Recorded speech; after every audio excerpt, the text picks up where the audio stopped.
पाहत आहात live Maharashtra police times news channel. जिल्ह्यातील प्रशासकीय केंद्र असलेल्या जिल्हाधिकारी कार्यालयातील महसूल सहाय्यक आणि एका वरिष्ठ लिपिकाला एका बारमध्ये 50,000ची लाच स्वीकारताना लाचलुचपत प्रतिबंधक विभागाने रंगेहात अटक केली।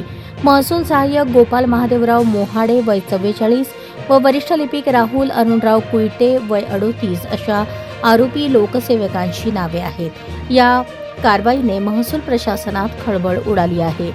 तक्रारदाराची कळंब तालुक्यातील मौजा मेंढला शिवारात शेतजमीन आहे। या जमिनीचे स्वरूप भोगवटदार वर्ग 2 असून त्यांना ते भोगवटादार वर्ग 1 मध्ये रूपांतरित करायचे होते। त्यासाठी त्यांनी जिल्हाधिकारी कार्यालयात रीतसर अर्ज केला। ही प्रक्रिया तांत्रिक आणि कायदेशीर असल्याने महसूल विभागाची मंजुरी आवश्यक असते। या कामाचा पाठपुरावा करताना जिल्हाधिकारी कार्यालयातील महसूल सहाय्यक गोपाल मोहाडे याने या कामाच्या मोबदल्यात 75,000 रुपयांच्या लाचेची मागणी केली। ही रक्कम स्वतः न स्वीकारता त्यांनी त्यांचे जुने सहकार्य आणि सध्या पांढरकवडा तहसील कार्यालयात प्रतिनियुक्तीवर असलेले वरिष्ठ लिपिक राहुल अरुणराव कुईटे यांच्याकडे देण्यास सांगितले। लाचेची मागणी झाल्याने तक्रारदाराने 6 मार्च रोजी यवतमाळच्या लाचलुचपत प्रतिबंधक विभागाकडे धाव घेतली।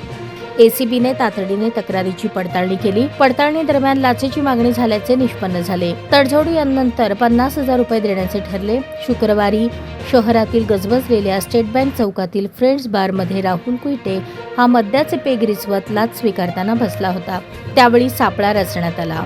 राहुल कुईटे याने तक्रारदाराकडून 50,000ची रोकड स्वीकारताच दबा धरून बसलेल्या एसीबीच्या पथकाने रंगेहात पकडले। या गुन्ह्यात मुख्य सूत्रधार असलेल्या गोपाल मोहाडे यालाही तातडीने ताब्यात घेण्यात आले।